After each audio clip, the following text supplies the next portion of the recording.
So we've discussed how OpenAI has leveraged almost unimaginable resources for compensation for its employees, mostly through its present and its anticipated stock prices, and the incredible concentration of talent at OpenAI and its top competitors as a consequence. But talent is only one half of the equation when building advanced AI. The other half is simply raw compute, the processing power and memory needed to build these models in the first place.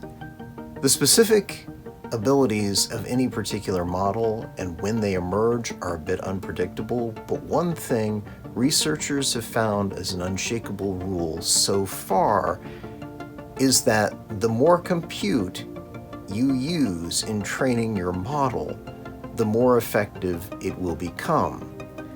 And because of that, there's already an enormous drive to draw in more and more compute for anyone seriously contending in the effort to build the next most advanced frontier model, much less artificial general intelligence, AGI. The other thing that we don't discuss as much is that it's possible to have a not quite up to par large language model out there that is able to compete with or even exceed the best models available to customers simply by throwing massive amounts of compute at it.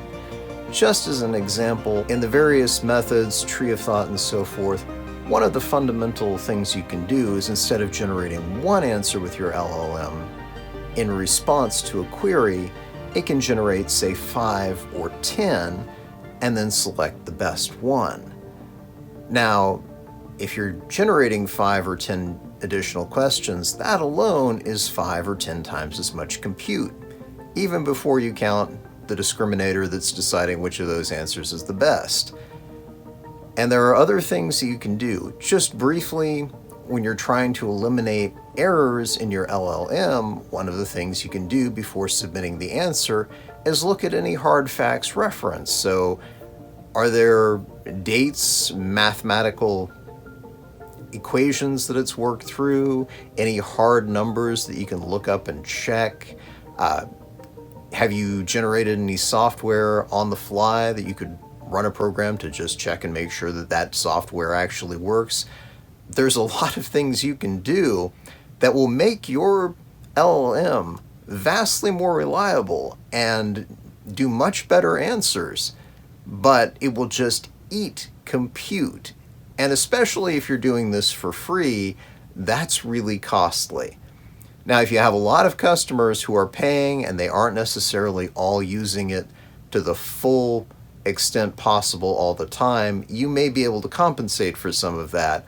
But just the idea of let's produce an LLM that's at the top of the line or taking the lead, and we will throw egregious amounts of compute into it, well, that's one thing you can do. And of course, then there's throwing even more egregious amounts of compute into the effort to build the next model.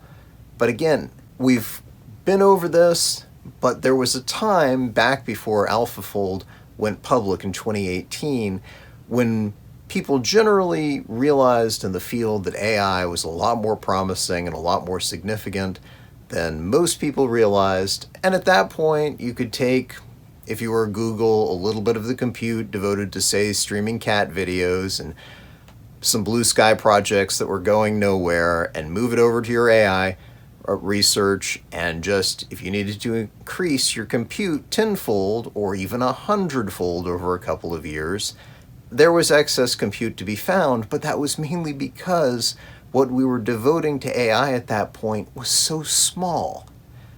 Now we're at the point where we're putting everything we can into it. Major companies at the leading edge of AI research, they're already throwing everything they can into developing their next model, and they're out. So OpenAI partnered with Microsoft and their enormous compute resources and cloud computing. Google, of course, had its own enormous resources for cloud computing.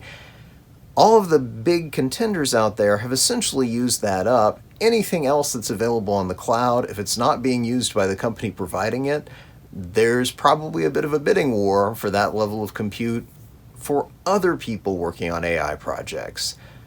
So we're at that point where if you want more compute, you have to build it.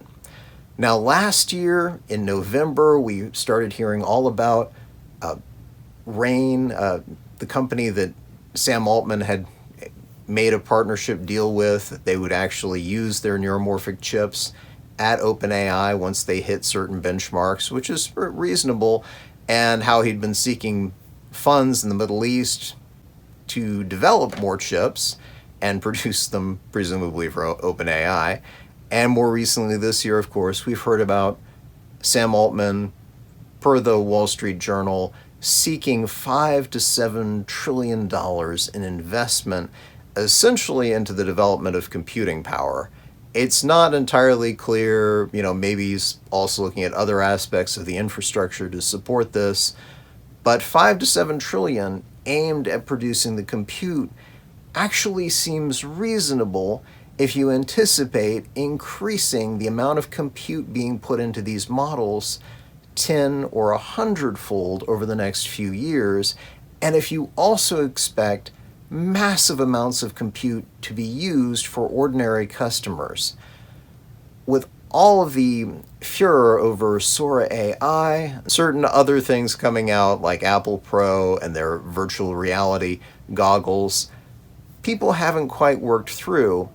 This could be incredibly hungry for compute. That means OpenAI just handed something to the market that is going to increase the incredible level of bidding for compute out there. And that's even before people have it out there in the public and start putting it on Apple Pro.